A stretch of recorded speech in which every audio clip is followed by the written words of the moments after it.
Hii leo tunashuhudia tukio hili la utaji wa saini mkataba wa makubaliano kwa kuibua na kusajili makundi maalum. Na ninapozungumzia makundi maalum tuna yako ya aina nne. Vijana kwa wingi wao, wanawake, bila kuwasahau wazee na watu wenye ulemavu.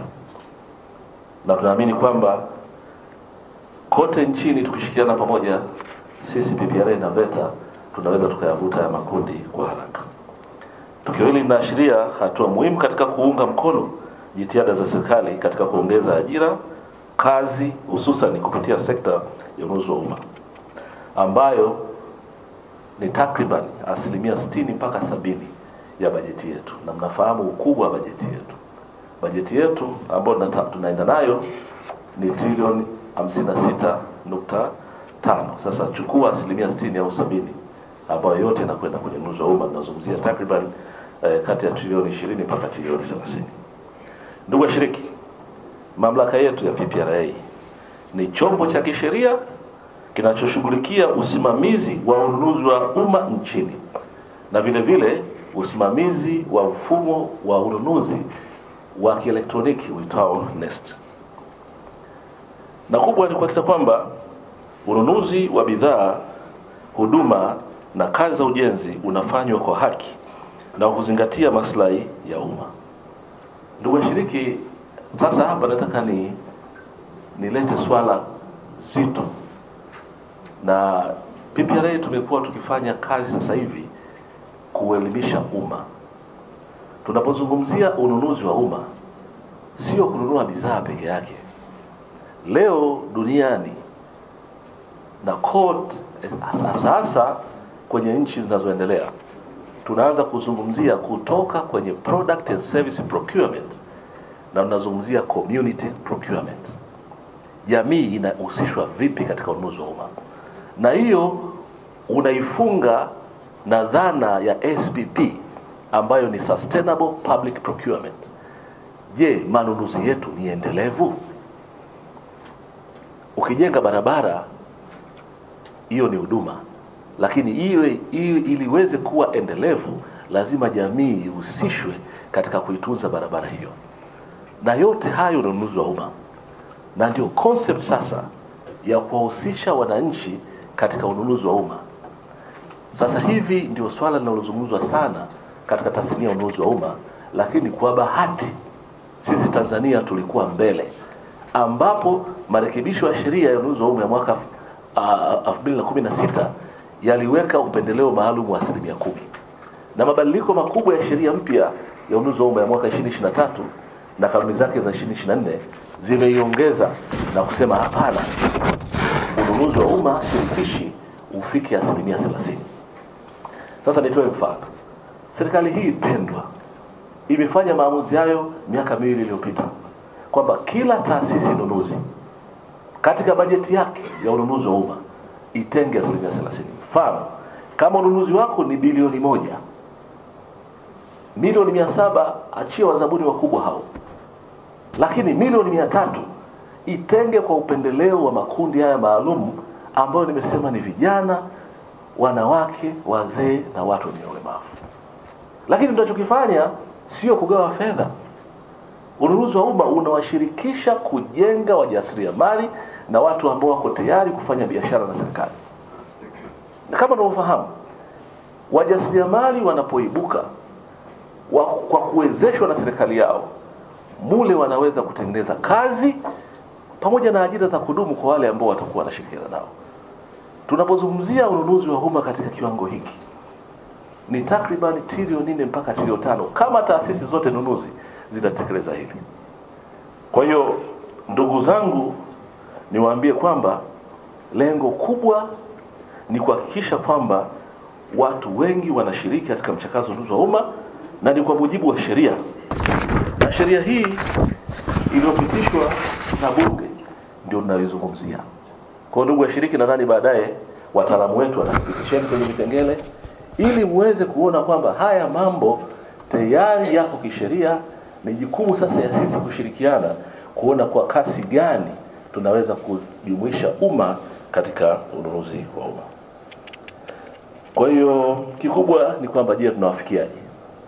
Kwa sababu mkurugenzi ameelezea vizuri, na mimi naomba nitoe mfano wa taasisi yangu, kwa sababu pamoja na mimi kuwa ni msimamizi wa ununuzi wa umma, na mimi vivyo ni taasisi nunuzi. PPRA nayo inanunua. Sasa sisi PPRA tupeni mfano. Mpaka sasa tumeshapitisha zabuni 12 kwa ajili ya makundi maalum, na ambazo zina takriban thamani ya bilioni 3. Lakini pamoja na hayo tumepitisha sasa zabuni ambazo naita framework contract. Nadhani mnafahamu framework, ambazo zipo tayari zimeshika makundi maalum, na pale unapotaka huduma unaipa huduma. Ni lengo letu angalau tufike bilioni 5 au bilioni 10. Sasa hiyo ni taasisi moja. VETA, na hakika bajeti yenu ya ununuzi wa umma ni kubwa. Mmetenga ngapi kwa makundi maalum? Mmetenga ngapi kwa vijana wanakwenda mtaani, kwa wanawake? Lakini inawezekana mkaingia katika mfumo wetu wa ununuzi wa umma, kwa sababu hiyo sio kumuita tu mtu kundi maalum watuliiti tu, umekusanya vijana wawili watatu mtaani kwa waleta. Lazima tushirikiane katika kuwasajili hawa, kwa sababu mchakato ni mchakato wa ushindani, na lazima wawe katika mfumo ili taasisi nunuzi ziweze kunini, ziweze kuwaona.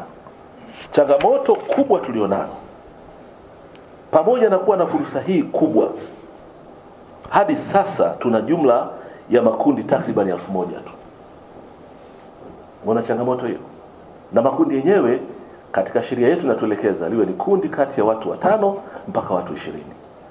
Na hapo tumekimbia marathon. Miezi michache iliyopita, mwaka jana nakumbuka tulikuwa na makundi 185 pamoja na kufanya kampeni nchi nzima. Lakini baada ya kuongeza kasi, leo tumeona tumeongezeka kwa zaidi ya 700-800. Tunapozungumza tuna makundi takriban 1000, na hivi ni vikundi vilivyosajiliwa kwenye mfumo wa NeST, na kwa maana hiyo vimeweza kuomba zabuni, na mikataba yenye thamani ya takriban bilioni 30 imeshatolewa kama kundi maalum. Sasa mnaona hii gap kubwa. Tukitekeleza wote tutafikia trilioni 5. Sasa hivi tuko bilioni 30. Ukilinganisha na kipindi cha mwaka mmoja miwili iliyopita, tulikuwa chini ya bilioni 5.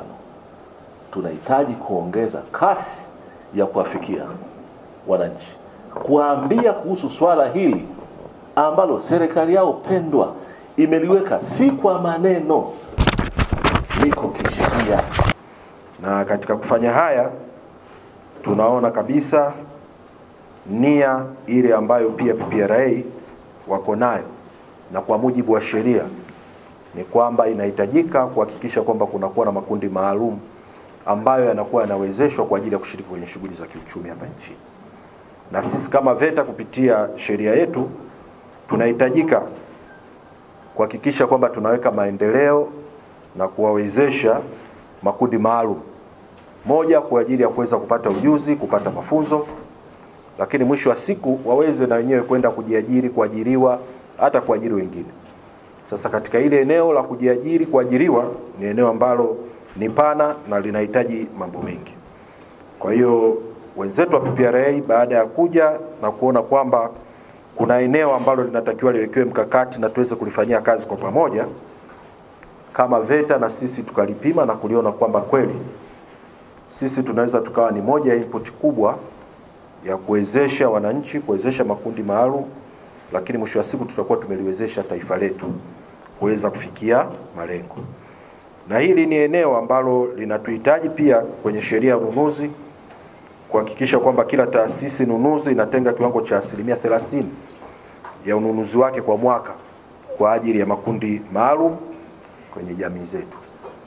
Na sisi tunasema kwamba VETA tunao watu ambao wanaopita kwenye vyuo vyetu, wako wanawake, wanaume, vijana, hata wazee. Tunasema sisi kwetu VETA ni fursa kwa wote, kila mtu anaruhusiwa, kuanzia hata mtu ambaye ameshastaafu.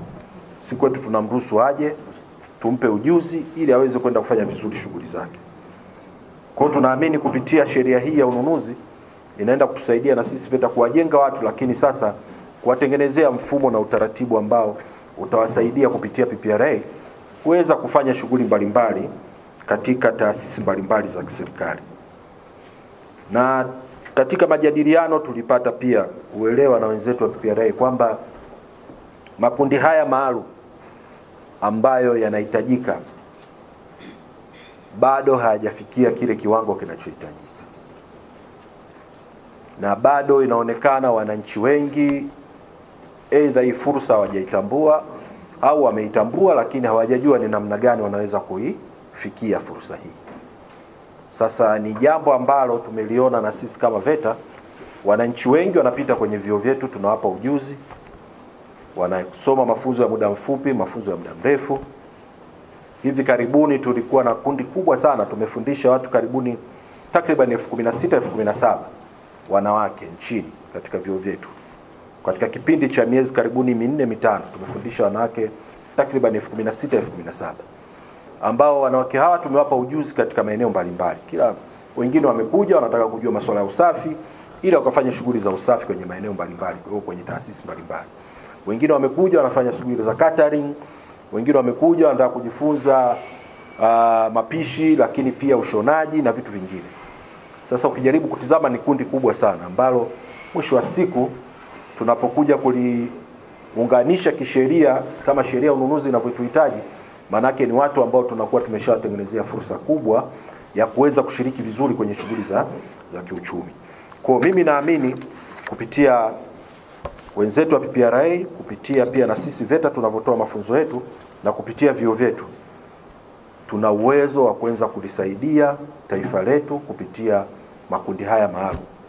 Na ndio maana leo pia tumesema wakuu wa vyuo waje ili mje msikie na tuone ni namna gani tunaenda kuwasaidia wale wananchi waliokuwepo kule katika maeneo. Ni bahati nzuri kama tulivyosema, tunavyo vyuo katika wilaya, maanake kule kwenye halmashauri husika kama ni mikoa, tuweze kuona wale wahitimu wanaotoka kwetu kutengeneza vikundi vyao, na sisi VETA tunaenda sasa hivi kuingia makubaliano na wenzetu wa PPRA tuweze kuwa tunavisajili hivyo vikundi, na sisi kuwa ni daraja la kuanzisha ule usajili.